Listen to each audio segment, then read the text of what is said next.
Okay, thank you. Well, as I say, we're delighted to have such a wonderful response to this program. And we're particularly delighted that Jeff Kalish came to us and said he'd been working on this project for quite some time. And he wondered if the Historical Society would be interested in hosting his presentation on it. I can't imagine how much time he has spent on it. It's been months, and it's definitely paid off. So I think with no further ado, I will turn it over to Jeff and ask him to share his screen, and we will go from there. Thank you. Thank you, Vicki. I'll share my screen here.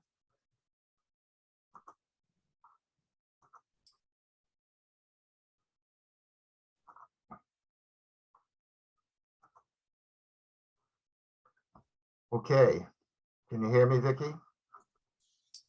Yes, that's fine. All right.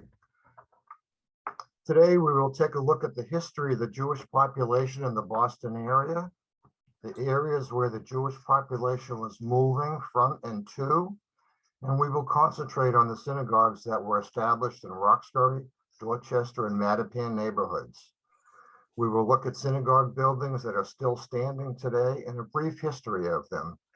Let's start with a brief history of the Jewish population in the Boston area and some of the terms that we will see. The term synagogue is of a Greek origin, synagogue, to bring together, and means a place of assembly. Shul, the Yiddish word shul is for synagogue. It comes from the German word shul, which means school. Temple is used to refer to a place of worship. It is often used in Judaism, but is also used in other religions like Hinduism and Buddhism to mean a house of worship. It's also used to refer to Greek and Roman temples. Sephardic is from the Hebrew Sepharad, which means Spain. Sephardic refers to those living in Spain and Portugal.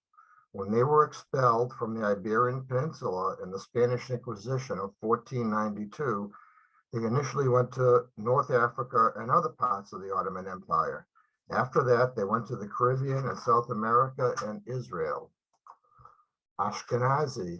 In time, all Jews who had adopted the German rite of synagogue ritual were referred to as Ashkenazim to distinguish them from Sephardic, the Spanish Rite Jews. Today, Ashkenazi constitute approximately 80% of all Jews in the world. Now for a brief history. Solomon Franco was the earliest Jew to arrive in Boston in 1649. He was a Sephardic Jew, a scholar, a Dutch merchant who delivered supplies to the Massachusetts militia for the Dutch merchant Emmanuel Parada. He ran into financial problems because of a conflict of who was to pay him for his most recent delivery, and he ended up penniless in Boston. He was given small amounts of money from the public treasury for about 10 weeks until he had enough money to return to Holland. He did not return to Boston again. Although there were other Jews who came to Boston in the next 200 years, only a handful settled long enough to establish permanent residence. The first permanent Jewish settlers arrived in Boston in the 1840s. They were mainly from Germany and Poland, with the majority being from Poland. The South End was their preferred destination. Before the 1840s, Sephardic Jews had settled mostly in Savannah, Georgia, Charleston, South Carolina, Philadelphia, New York, and Newport, Rhode Island. Frontier cities of Cleveland, Cincinnati, Louisville, and St. Louis all had synagogues and organized Jewish communities before Boston did. It was only in the 1840s that there were a sufficient number of Jews in Boston to form a Jewish community. Boston's Jewish population grew from about 40 in 1840 to approximately 1,000 on the eve of the Civil War. 18 immigrants, the owner of a hotel, his assistant, 2 cap makers, a furrier and hat presser, a dealer in soap, someone in the dry goods business, and a couple of peddlers had been meeting regularly for prayers and decided to form a congregation. In 1843, they formally organized this congregation Kahal Kadosh Ohabai Shalom. Ohabai Shalom was the first synagogue building in Boston. It was built in 1852 on Warren Street, which is now called Warrenton Street, in the South End near the Theater District. Ohabai Shalom was known as the Warren Street Shul. The members were mostly Polish. The minority, which was largely German, seceded in 1853 and formed Kahal Kadosh Adath Israel. Today it is known as Temple Israel. You can see it here on Longwood Ave. It's really the corner of Longwood Ave and the Riverway. Highly important to them, Ohabai Shalom was permitted to have a cemetery in East Boston in 1844. You can see about where it's located here. And here's a better map of it in East Boston.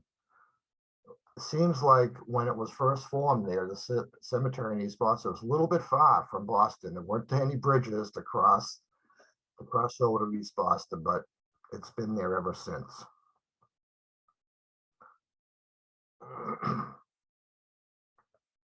When Ohabai Shalom was built, it had seating for 400, even though at this time there were only about 124 Jewish families in Boston. Ohabai Shalom was the first synagogue in Boston, but the third synagogue in New England. The first in New England was Torah Synagogue in Newport, Rhode Island, which was founded in the mid-1600s by immigrants from Barbados. Jews had been living in Barbados since the 1620s.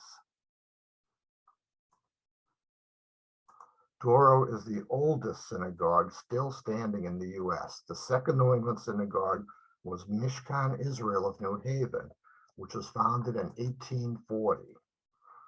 After Ohabai Shalom was founded in 1843 as the third synagogue in New England, it was more than 10 years before the next congregation in Boston was established.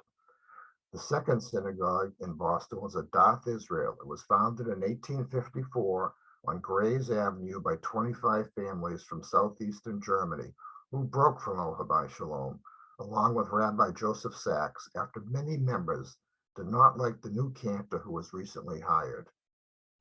Adath Israel would eventually become Temple Israel after mergers with other congregations. Temple Israel still has the original shofar that was used in Adath Israel. For those that don't know, the shofar is a ram's horn mainly used during services on the high holidays of Rosh Hashanah and Yom Kippur. The final blast is at the end of the Yom Kippur service. The third synagogue in Boston was Mishkan Israel. It was founded in 1858 on Otisfield Street in Dorchester by settlers, mostly from East Prussia, who also split from Ohabai Shalom.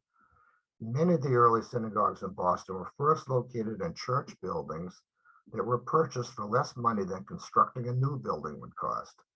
After membership grew, many congregations were able to afford to build their own buildings. They were also able to purchase land to be used for Jewish cemeteries.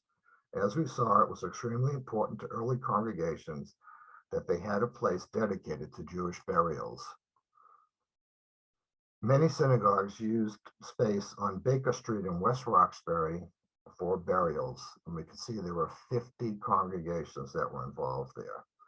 As the congregations began to move out of their original location or into the suburbs, many of the synagogues were sold back to churches or mosques. By the 1870s, Eastern European Jews began to arrive in Boston in increasing numbers. The number of immigrants steadily increased as the Russian pogroms began in 1881. These new immigrants mostly settled in the North End and established Orthodox shuls there, as well as in the West End. And this is a picture of the West End from many years ago. And there's a picture after they destroyed the West End in the late 50s and early 60s. The immigrants that came to Boston after 1881 founded an Orthodox synagogue in the North End known as Shomrei Shabbos. Its members had been chiefly peddlers who were away during the week and met only for Sabbath services at each other's homes before they leased a room on Hanover Street. They had a burial ground in Dedham. Sometime in the 1870s, younger men, for the most part sons of members of Shomrei Shabbos, had organized another Orthodox congregation, Beth Abraham. The two congregations were united in 1886. During the 1880s, the Jewish population was rapidly moving away from the Old South End. By the 1890s, the leading Central European Jews no longer lived in the Old South End, but in Roxbury and the New South End. And what we see here is a picture of Boston Neck. And Boston's New South End is largely built on landfill that was originally a tidal marsh. In the early 19th century, a strip of land known as the Neck along present-day Washington Street, which we can see in this map in blue, was all that connected downtown Boston to Roxbury and the mainland. It was filled from the 1830s to 1870s with trainloads of gravel from Needham. As land was filled and the Back Bay began to be settled, the New South End was also established. And we can see here the North End, the West End, the Old South End, and then we have the New South End.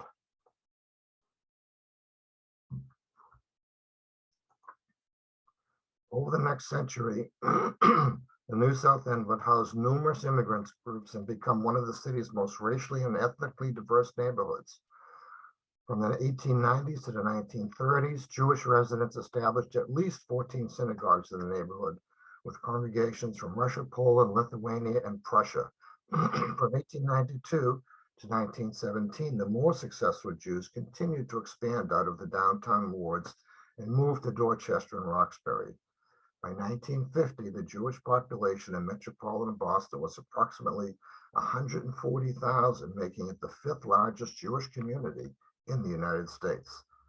At that time, Jews were approximately 18% of metropolitan Boston residents. And we can see some numbers here based on the city population, the population of Roxbury, Dorchester, and Mattapan. So these were populations that were done by the decade census. And we can see the Jewish population growing from 1910 to 20 to 30 to 40. But then we can see that the exodus from Boston to the suburbs was well underway by the late 1950s and early 1960s. And then down below here, we can see the the number of synagogues that were founded by decades, and we can see that quite a few were formed in the 1910s and 20s and 30s. And this is the list of the synagogues in all of Boston, the neighborhood, and the year of the first synagogue and total congregations. Now, the South End number probably includes the Old and the New South End. And we can see the West End actually had quite a few synagogues, but I think they were mostly small Orthodox synagogues. But we see a total of 182 synagogues were founded in the city of Boston.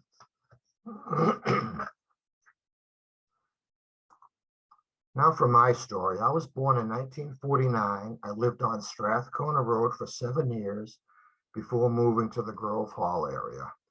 We can see Strathcona Road here. It's one block from Columbia Road near Geneva Ave and right off of Washington Street. As we saw, by 1950, the city of Boston population was about 800,000. About 287,000 lived in Roxbury, Dorchester, Mattapan.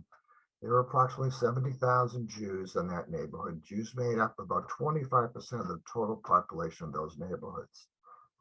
Around the corner from where I lived, at the intersection of Columbia Road and Washington Street, was an early location of the Maimonides School. And we can see in this map here, it's right at the corner of Washington and Columbia Road, and right next to the Jeremiah E. Burke, often referred to as the Jerry. And here is a picture of the class in the Maimonides School in 1947, right there at the corner of Columbia Road and Washington Street. Maimonides was founded by Rabbi Soloveitchik, who was considered the leader of modern Jewish Orthodoxy and was also called the Bostoner Rebbe. He originally lived on Homestead Street, close to Elm Hill Ave and Seaver Street. The Maimonides School was originally located one street away from his house on Ruthven Street at the home of young Israel of Roxbury. I played, not prayed, often on the Maimonides stone wall on Columbia Road. I attended the Christopher Gibson Elementary School on Bowdoin Avenue. I am not sure where my family went to temple at this time. By 1956, there was beginning to be some changes in the neighborhood, and my family moved to the Grove Hall area. We lived in a two-story house on Hartwell Street. Hartwell Street is 2 streets up from Blue Hill Ave and is right at the intersection of Geneva and Washington Street and Blue Hill Ave, which would be Grove Hall. While I lived there, I went to the William Lloyd Garrison School, and we attended Temple Mishkan Tefillah, which we will see shortly. In the late 50s, we moved to Randolph. At that time, the movement to the suburbs was well underway. But most people still had jobs in downtown Boston, so it was important to have easy ways to get into the city. The Southeast Expressway was completed in 1959, so it was easy to commute from the southern suburbs to downtown Boston. And we can see here, Southeast Expressway being built in the 50s. You can see the Braintree split here, Furnace Brook Parkway, and this was before Route 128 and the other highways were built. It seemed pretty quiet, very few houses out in that area. My father was in a carpool with others from our neighborhood. Suburban houses were being built rapidly, and many people moved into neighborhoods where their Boston neighbors had already moved to. And we can all remember the Central Artery before the Big Dig came. I lived in Randolph till I graduated college, and I moved back to Dorchester in 1986. We will now look at the synagogues, a few pictures and a short history of each. Let's look at a map here that I've put together. The first map, this map will show the location of all the synagogues in this area. The numbers indicate the order in which they were founded based on the founding date. The tags in green are synagogues whose buildings still exist. The red tags are those whose buildings no longer exist. As we can see, there were clusters of synagogues as people tended to move into neighborhoods where there were other Jewish residents. We will look at each cluster. We're going to call this cluster A on the top, cluster B in the middle, and cluster C down the bottom.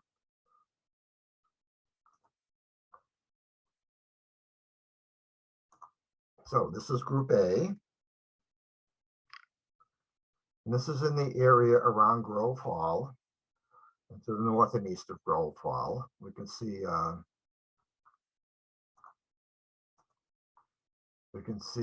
Seaver Street here, Franklin Park is over here, Grove Hall is over here. We will see the movement of congregations between different addresses, the buildings they occupied, and the movement from Roxbury towards Mattapan. The first synagogue we're going to look at is Adath Jeshurun, which is on Blue Hill Ave, just outside of Grove Hall. 401 Blue Hill Ave, Adath Jeshurun, meaning it's an Orthodox shul, meaning the people of Israel. It was sometimes known early on as a Dath Yeshoda. It was the first Jewish institution in Roxbury. It started as an offshoot of congregation Beth Israel of the North End by people who had moved into Roxbury. Beth Israel had been formed in 1887. The Dath Yeshoda's first synagogue building was located at 113 Dudley Street, also known as the Dudley Street Opera House. That building does not exist anymore. And this is in current day Nubian Square, which would be called Dudley before. Okay, for a short timeline of a Dath Yeshoda, in 1894, congregation of Dath Yeshoda is established. In 1900, the congregation moves to 320 Blue Hill Ave into a former chapel at the corner of Blue Hill Ave and Lawrence Ave. In 1905, the congregation begins a campaign for a new synagogue building at the corner of Blue Hill Ave and Brunswick Street. This is the back of it, looking from Brunswick Street, and we can see the front of it. The main street is Blue Hill Ave, and the side street is Brunswick Street. In 1906, the congregation builds its new building. The congregation is only 140 families at that time. In 1921, a new addition is dedicated. In 1967, the congregation closes and sells its building to a Spanish-speaking Christian congregation. Since 1978, it has been home to First Haitian Baptist Church of Boston. In 1999, the building was added to the National Register of Historic Places. This is a picture of the interior taken by Samuel Gruber in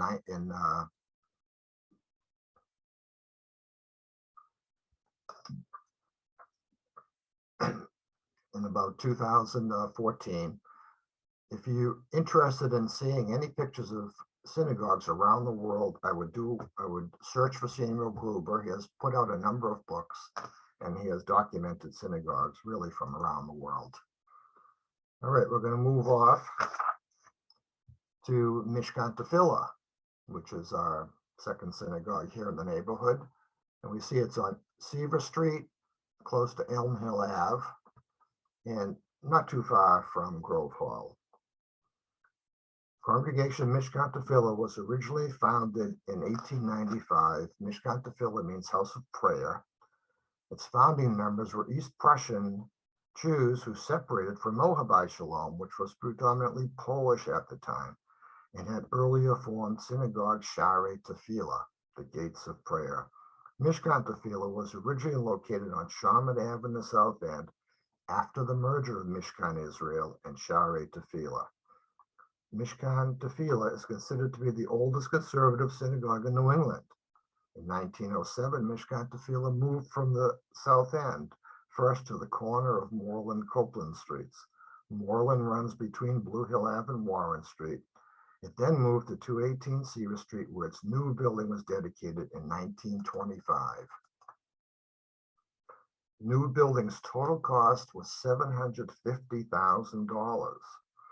In 1929, a schoolhouse building was added to the rear of the main structure at a cost of $300,000. And we can see, looking at the building from Elm Hill Ave, at the top of the building, "Thou shalt teach the Torah unto thy children." As an addition was added in 5689. It's the Hebrew year 5689. The difference between the Gregorian calendar and the Hebrew calendar is 3,760 years. So if we do the math, we can see that this was done in 1929. And now we look at the side of Mishkan Tefillah. This is from the parking lot on Seaver Street. And we can see at the top of the building, "Not by might nor by power, but by my spirit, saith the Lord." This is from the book of Zechariah in the Old Testament. There is also the same wording is on the other side of the building that you can see from Elm Hill Ave. Beginning in the 1940s, however, some of the wealthier Boston Jewish population began to move from the Roxbury, Dorchester, Mattapan areas to the suburbs of Newton and Brookline. By 1954, over half the members of Mishkan Israel had moved to Newton. In response to this demographic shift, the synagogue moved its religious school to Walnut Street in Newton in 1955 and began planning for a new synagogue building in Chestnut Hill on Hammond Pond Parkway. The groundbreaking ceremony for the new building was on November 13, 1955. In 1958, services were held for the first time in the new synagogue building in Chestnut Hill. The property in Newton was eventually sold to Boston College, and in 2016, Mishkan Tefillah opened the doors of its new building on the KI campus in Coolidge Corner in Brookline with a totally new clergy. Okay, next we're going to go to Untitled Street here. This part of Untitled is on the south side of Blue Hill Ave, where most of the new synagogues tended to be built early on. It was originally founded in 1910 in the West End. It then moved to Roxbury from the West End. Between 1910 to 1920, it was located at 14 Crawford Street and then at 47 Lawrence Avenue. This part of Crawford runs from Elm Hill Ave to Warren Street and is on the north side of Blue Hill Ave.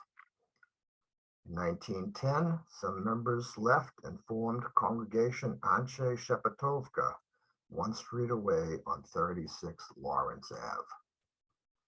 Here we are on Lawrence Ave. And we'll see some other synagogues in the area there. Congregation Anshe Shepatovka, meaning the people of Shepatovka. Shepatovka is a town in Ukraine. It was one of 3 synagogues in the area founded in 1910. As we just saw, it was formed from the split from Agadat Achim. And in 1919, some families moved from the West End to Roxbury and became members of Anshe Shepatovka. In 1925, it was dissolved and became Anshe Shepatovka Volin Nusach Sepharad. Now we're going to look at Congregation Nusach Sepharad, meaning prayers in the Sephardic or the Spanish tradition. It's on Lawrence Ave, and it was also founded in 1910. It is just down the street from Anshe Shepatovka. Nusach Sepharad was originally located at 336 Blue Hill Avenue until 1914. It was renamed from Agadat Achim after its split, and some members formed Anshe Shepatovka Vuan Nusach Sepharad. Nusach Sepharad is the name for various forms of prayer books of Hasidic and Ashkenazi Jews from Ukraine that try to incorporate Sephardic and Ashkenazi prayer rituals. In 1963, the building is sold to a church. We're at going on to Harold Street here, which is near Walnut Ave and Humboldt Ave. This congregation, Torah of Moshe, the Torah of Moses, was founded in 1915, originally as the Hebrew Educational Alliance. We can see that still on the building there, and we can see the 10 Commandments at the top of the building, and still maintaining today are the Star of David on the right side and the Star of David on the left side. The Hebrew Educational Alliance, which was formed in Roxbury, built a community hall at 109 Harold Street and established an Orthodox synagogue, Congregation Torah of Moshe, soon after. They then moved to 113 Harold Street. In February 1941, the building was damaged by fire and the Torah scrolls were lost. At the time, there was membership of about 800. The building was repaired and rededicated in March of 1954. In 1960, they merged with Congregation Kadima of Brighton to form Congregation Kadima Torah's Moshe at 113 Washington Street in Brookline, which is in Brookline Village. here on Wayland Street. Sons of Abraham, 70 Wayland Street, meaning the descendants of Abraham, was founded in 1915. Wayland Street is a small street parallel to Quincy Street. The temple is about halfway between Blue Hill Ave and Columbia Road. Sons of Abraham was originally founded by people from Adath Jeshurun, which you saw in 401 Blue Hill Ave, who wanted a shul closer to their homes. What was beginning to happen as the Jewish population was growing in this area of Roxbury, Dorchester, Mattapan, is that it became more difficult for people to find apartments or buy a house that was close to their synagogue. Now, if people live near an Orthodox synagogue, they couldn't drive on the Sabbath. And in cold weather or rain, they may not want to walk for a quarter mile, a half mile. So we now see some more synagogues being founded, and we can see here the Rabbi Aaron Gorovitz was born in Lithuania in 1870. He immigrated to New York at the age of 22. He was a rabbi in a number of places and moved to Boston in 1907. Until the end of his life, he was rabbi of Congregation Sons of Abraham in Roxbury. In 1956, the building was gutted by fire and the congregation dissolved in 1958. As you can see, there's still the Star of David is still on the front railing of the current building. We'll go on to Otisfield Street, which is really just a few streets down from Grove Hall.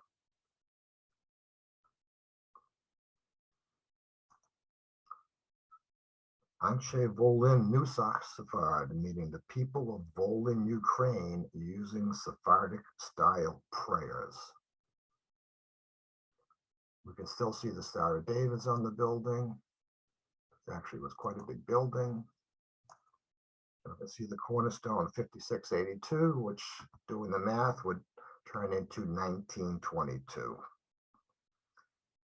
So this was founded in 1919 by a second group of people moving from the West End. In 1925, it was dissolved and became Anshe Shepatovka Nusach Sephard, the Lawrence Avenue show, after merging with Anshe Shepatovka. We're back to Intervale Street, but we're a little bit on the north side of Blue Hill Ave. Congregation Mogan Umoshir Lebeit David was founded in 1925 by Talmud Hasidim from Kiev, which is in Ukraine. Hasidim was ultra-Orthodox, founded in Ukraine in the 18th century. The temple was originally the home of Grand Rabbi Meshulam Tversky in 1967 and moved from Roxbury and became Congregation Beth David in Brighton. And if we see from the second picture here, we can see that an addition that was added on to the building. Now, many of the early synagogues, Orthodox synagogues that were founded in the house where the rabbi lived. As the congregations grew, they needed more space to hold services, and they had side entrances that would allow people to get into the synagogue without walking through the rabbi's house.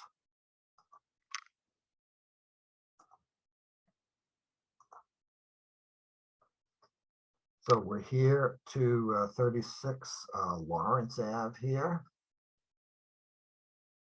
which is also near Intervale Street. Oops. Sorry about that. Sorry, I lost track of where I was. Anshe Shepatovka Volin Nusach Sephard, meaning the people of Shepatovka. The next one that we'll see here is the picture of it, Loubovit's Yeshiva congregation, 218 Seaver Street, which was the home of Mishkan Israel. So meaning it's an Orthodox Hebrew day school. In 1960, they took over Mishkan to fill a property in Roxbury. They eventually moved to Brookline as New England Hebrew Academy. Let's go on to Group B here, which is in the area of Erie Street and Michigan Avenue. Mishkan Israel. Mishkan Israel was founded in 1858 as conservative synagogue, meaning House of Israel. It is the earliest synagogue building still standing in Roxbury, Dorchester, and Mattapan. It was formed largely by immigrants from Protozin, Poland, who broke away from Ohabai Shalom, which is the oldest synagogue in Boston. Mishkan Israel was originally located on Westville Street in Dorchester. In 1901, it was located at 480 Geneva Ave. In 1930, it moved to Dakota Street, when a new building was built at 137 Dakota Street, almost at the end of Dakota Street where it meets Geneva Ave. So Dakota Street runs from Washington Street to Geneva Ave. You can see the cornerstone is from 1930 and is a donation from Mr. and Mrs. Sissenwine. In 1977, Mishkan Israel was dissolved and the building was sold to a church. We're down here on Nightingale Street, which is very close to the intersection of Talbot Ave and Blue Hill Ave, and right next to Franklin Field. This is Congregation Chai Odom on Nightingale Street.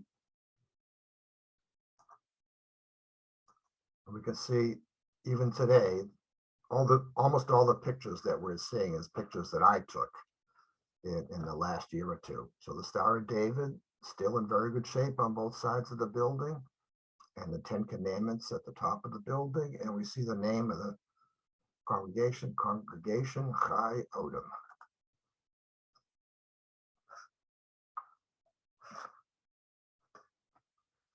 Chai Odom was originally organized April 12, 1902 in Roxbury. In 1918, they moved to Dorchester to 101 Nightingale Street. Its new building was dedicated in 1922. If we do the math here, that would bring us to 1922. And this is the cornerstone. It was originally called Shevra Chai Odom and was often referred to as the Nightingale Street Synagogue.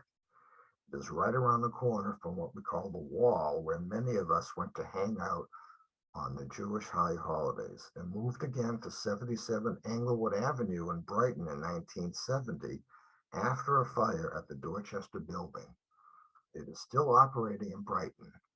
Its new Brighton Synagogue was dedicated September 14, 1970. In 1971, the building was sold to a church. And here we are at the Wall. This is a wall along the edge of Franklin Field, I mean. We're looking down Blue Hill Ave towards Mattapan Square. And this section we're looking at is very close to Talbot Ave. And during the high holidays, there would be 50, 100, or even more teenagers all gathering at the Wall.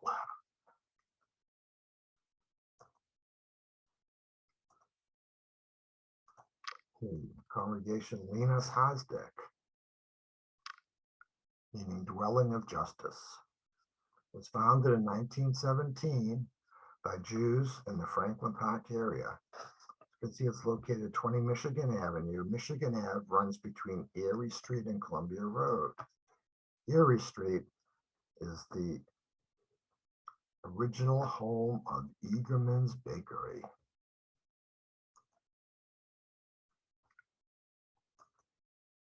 And here's the map here. It was formerly located at 20 Walcott Street, which is 1 block away from Michigan Ave. And we can see that it's Michigan, and it was just 1 block away. It was where it was originally founded.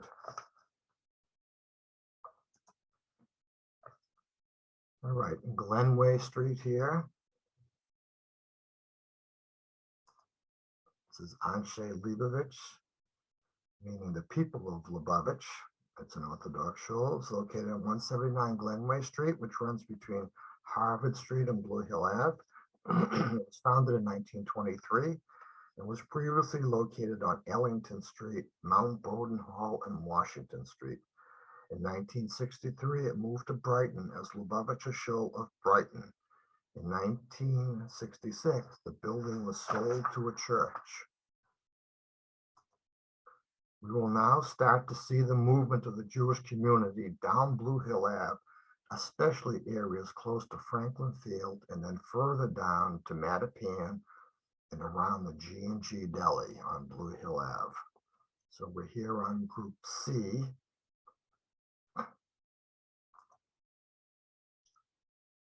And we're going to start on Southern Avenue. Southern Ave runs from Talbot Ave in Codman Square. This is Tikvas Israel, meaning Hope for Israel.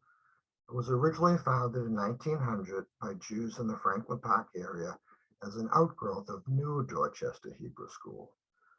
Southern Ave runs from Talbot Ave and Codman Square to New England Ave, which is 1 block from Norfolk Street. The building was completed in 1926. In 1970, it was sold to a church. We can still see the Star of David just above the front door. This is the cornerstone. It was a gift from Mr. and Mrs. B. Ankoff.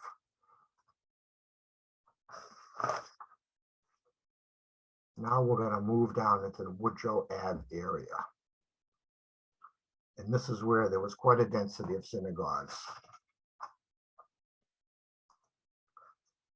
And if we look closely at the area between Woodrow Ave and Blue Hill Ave, we can see there are 3 synagogues that were right across the street from each other. Congregation Hadrath Israel, Congregation Agudath Israel, and Congregation Chevron Shas. So this was quite a few Jewish people were living in this area. Hadrath Israel was founded in 1908 at 14 Crawford Street, which was the home of the Elm Hill Baptist Church. From 1911 to 1914, it was known as Hadrath Kodesh of Roxbury. From 1914 to 1919, it was located at 1000 Blue Hill Ave. In 1928, they moved to 235 Woodrow Ave, which is what we're looking at. The building was originally home of the Berea Chapel of Dorchester. And we can still see it says Hadrath Israel here, Congregation Hadrath Israel.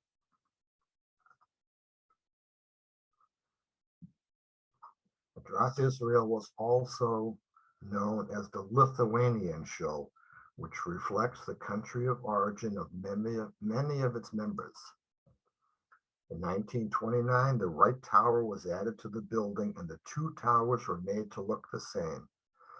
In 1970, it was sold and merged into Temple Adas Israel in Hyde Park, which then became Congregation Adas Hadrath. You can still see the Star of David at the top of the building.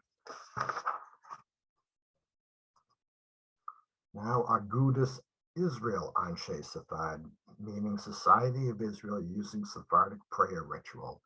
This is at 220 Woodrow Ave, right across the street from where we just were. Sometimes it was also called the Russian Show, as opposed to the Lithuanian Show, which was Hadrath Israel. It was founded in 1915 as an offshoot of Hadrath Israel. It is commonly known as the Woodrow Ave Synagogue.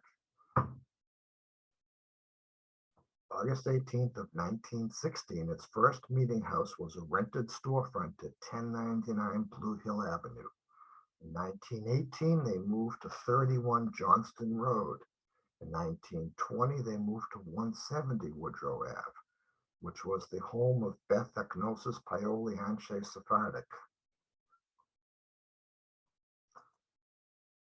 There's a little bit older picture of the building.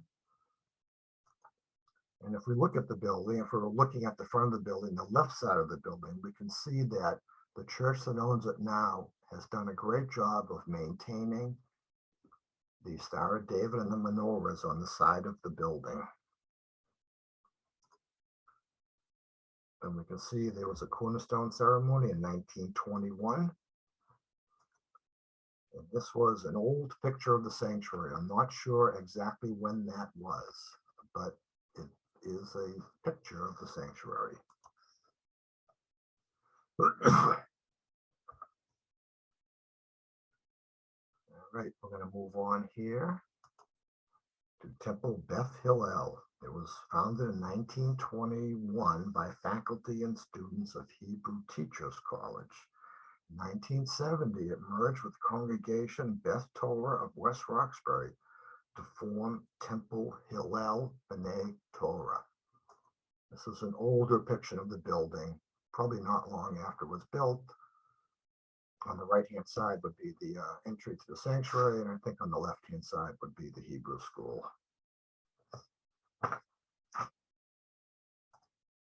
Independent Chevra Shas, 65 Ashton Street, meaning the Society of Mercy. So this is at the corner of Ashton Street and Ansel Road, 1 block from Blue Hill Ave and the G&G Deli. Chevra Shas was founded in 1924. It was an offshoot of Tikvas Israel from 235 Woodrow Ave by members of Tikvas Israel who were upset at the firing of the rabbi of Tikvas Israel and decided to leave and form a new congregation. The new building was dedicated in 1928. The building burned in 1970 and the congregation moved to Newton. You can see where we are, still at the intersection of Woodrow Ave, Blue Hill Ave, Columbine Street.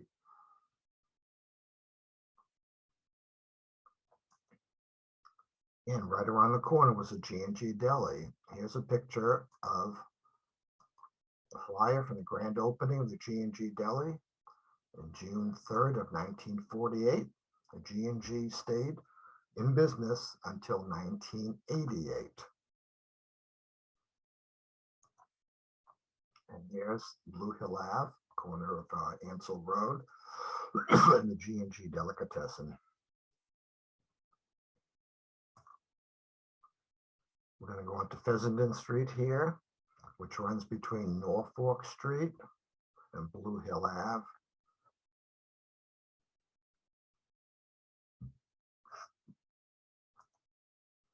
Congregation Kahileth Jacob, meaning community of Jacob. It's located at 16 Fessenden. It was founded in 1926. It was originally on Ormond Street until 1933. Ormond is on the north side of Blue Hill Ave, close to Wellington Hill Street. Its first rabbi, Samuel L. Korff, was not hired until 1939.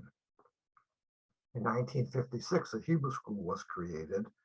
In 1970, it merged with Young Israel at 6 Dakota Drive in Randolph.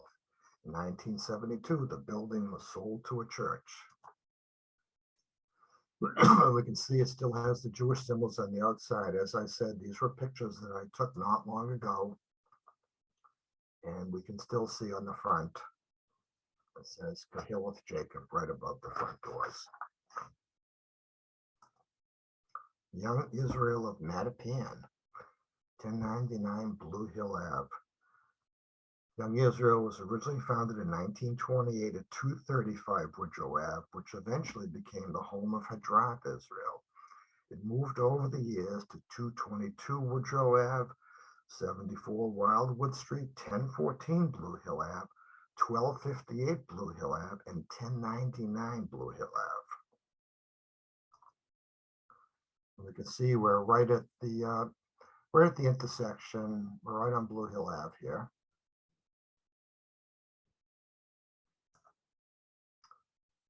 And we can see the side of the building. And once again, we can see that an addition was added to this building as the congregation grew.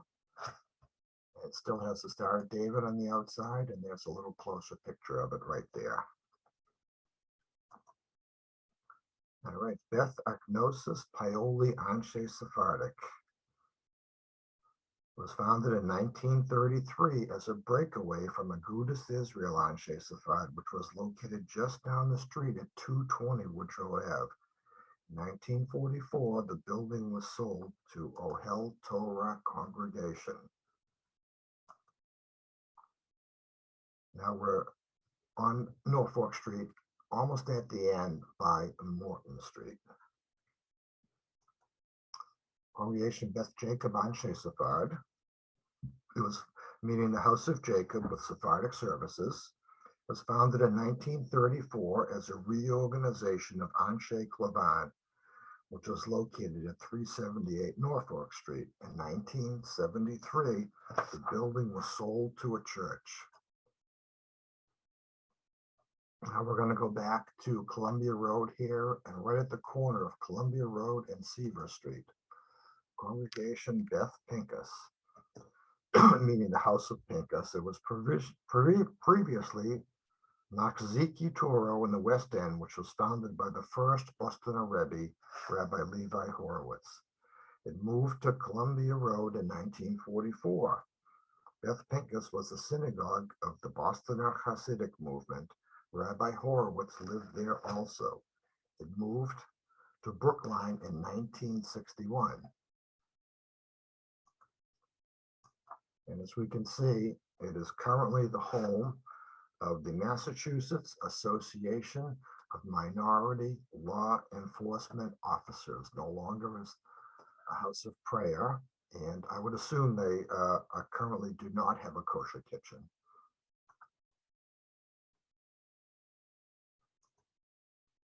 Yeshiva Ohel Torah, meaning Jewish parochial school in the tent of the Torah, 170 Woodrow Ave. They took over property from Beth Agnosis Paoli Anshe Sephardic. They moved to Mattapan in 1969. And we're here at the end of Wellington Street, right near Morton Street and Blue Hill Ave, and not too far from skating rink. Shar Tolosa Abraham, founded in 1963. It's at 156 Wellington Hill Street, close to Morton Street. Now, before we end, I want to take a short look at some famous people who have connections to Roxbury, Dorchester, Mattapan. We've seen all the synagogues. This is Theodore White. Theodore White was born on Erie Street in Dorchester, very close to the original Egerman's Bakery. He spent his childhood in Dorchester. He went to the Christopher Gibson School and ate bagels from Egerman's, much as I did. He attended Boston Latin and Harvard. He was most famous for his 4 books, all titled The Making of the President, for 1960, 64, 68, and 72.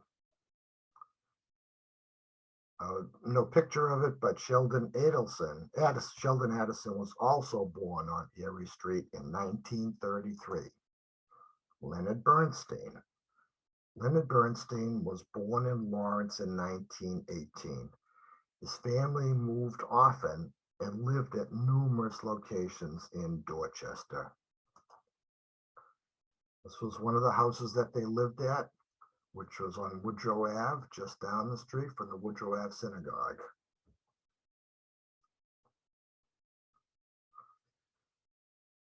He started playing piano at the age of 10 when an aunt gave him a piano. Piano allegedly still exists at Brandeis University, where he taught from 1951 to 1956. His family was members of Temple Mishkan Israel on Seaver Street. He went to the William Lloyd Garrison School, Boston Latin, and Harvard. He is known for many things, including to be the composer of West Side Story. Leonard Nimoy. So this is Leonard Nimoy with his 2 daughters in front of his father's barbershop at 1186 Blue Hill Ave. In his early years, the Nimoys lived in a tenement in the West End. We all remember him for his Vulcan hand salute, which is actually the way to say the letter Shin in the Hebrew alphabet. This is 186 Blue Hill Ave today, still a barbershop called Here It Is.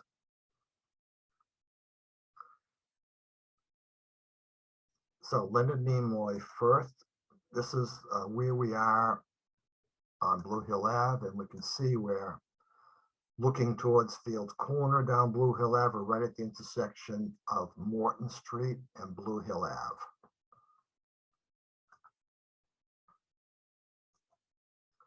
So the Vulcan hand salute. Leonard Nimoy first saw what became the famous Vulcan salute, live long and prosper, as a child before Star Wars. He saw this during his childhood as he grew up in Orthodox shoals, and this gesture is often used in prayers in Orthodox shoals. So with that, we are done for today.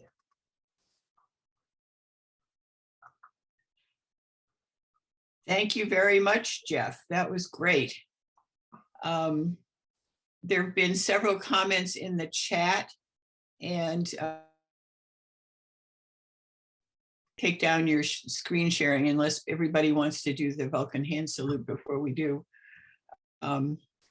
Then we can go through some of the questions that have shown up in the chat. And then also, if people do have questions or comments, you can also, down at the bottom of your screen where it says reactions, if you click on that, it gives you an option of raising your hand, which would show up on your picture on the screen. So that's another way if you wanted to talk. But if people do have comments or questions and they want to put them in the chat, they could do that as well.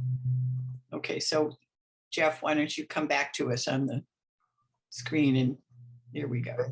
There we go. Okay. Okay, I'm back. Great. Thank you. So there were a couple of things in the chat. I don't know if everybody has been looking at it, but Kayla, who is one of our board members and is our techie, said that if people wanted to receive the video, to put their full name in the chat if it doesn't show up on the list, so that she knows who you are.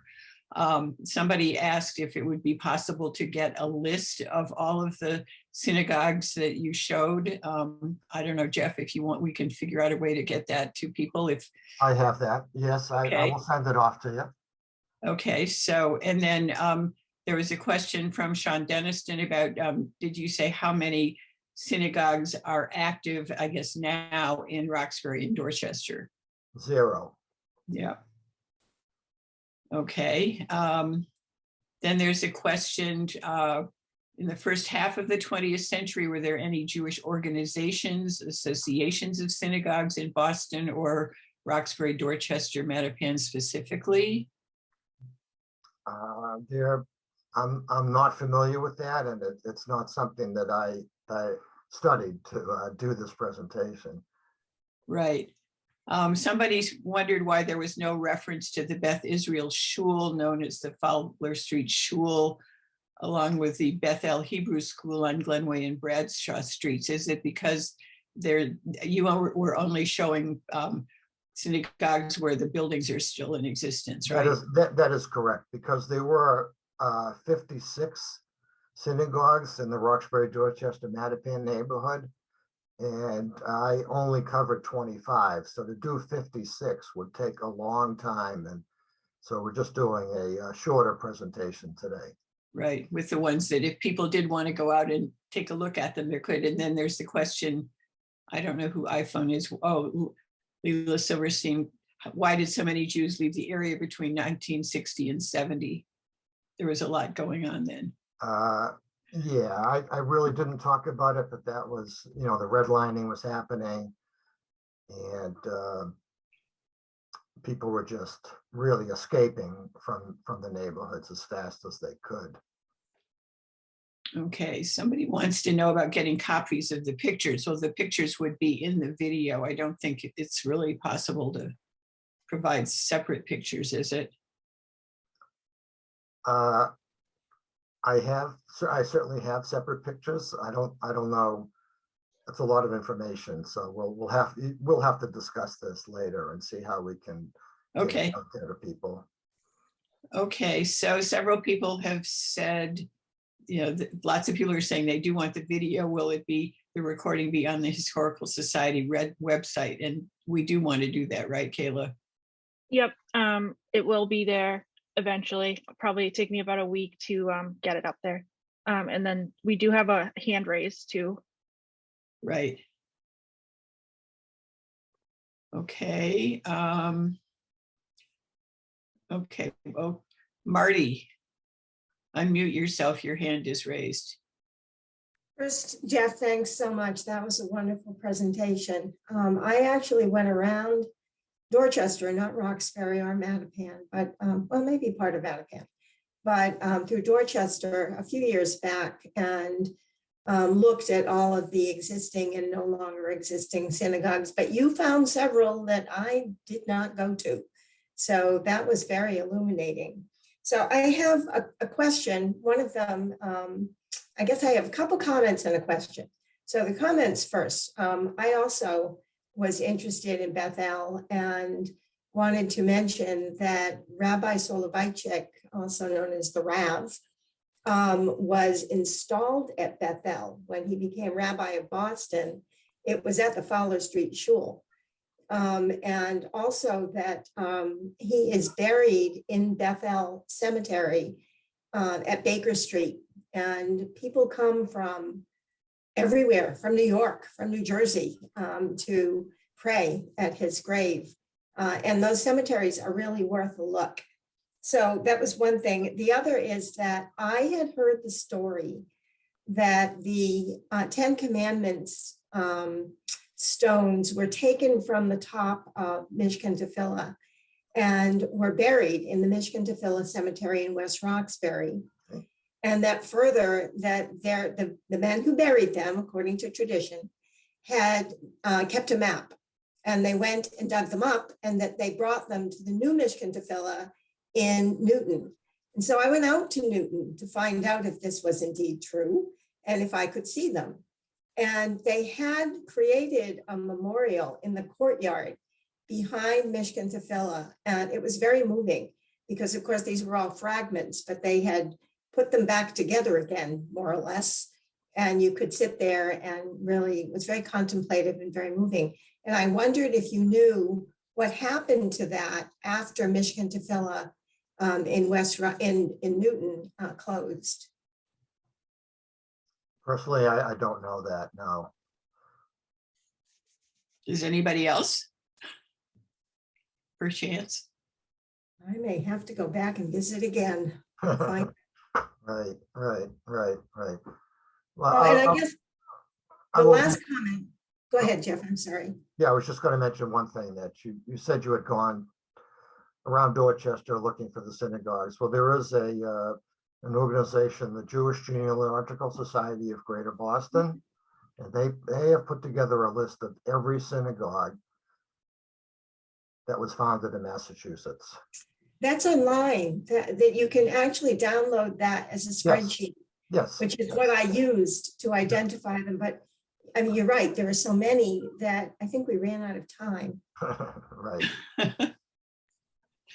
Okay, thanks, Marty. That's great. So somebody has suggested if you do go to Google Maps and go to Google Street View, that's where you can find pictures of all the buildings that are still standing if you type in the address. Somebody asked about Boston Bank's Urban Renewal Group, which is a topic for another whole program. Right. There are several suggestions for books about what was going on during that time. And also there's somebody at Brandeis who did research on the subject and used to lead tours. There's a question, I guess this is a question for Jeff, of why did you move back to Dorchester? Why? Well, just before I got married, My wife had a very good friend who had a boyfriend who was living on Ashmont Hill.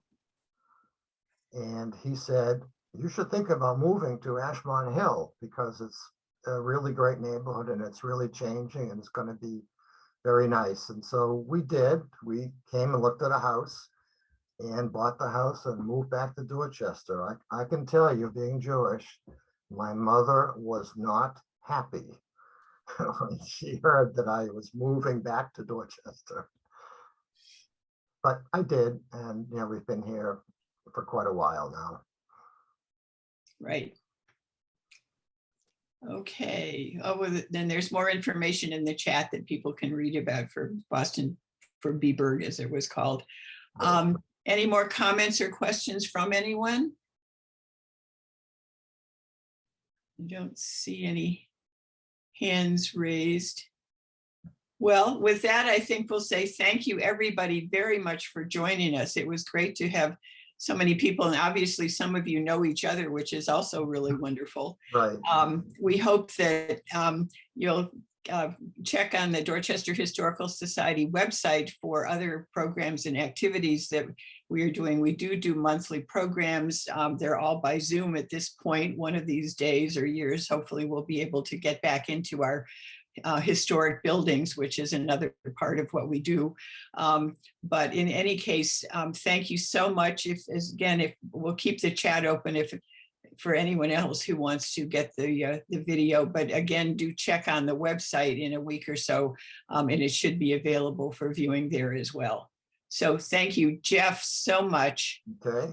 Thank you for having me. You've made it through one presentation, so now you can go on, and I'm sure others will be in the future. So thank you, everybody, very much, and have a good afternoon.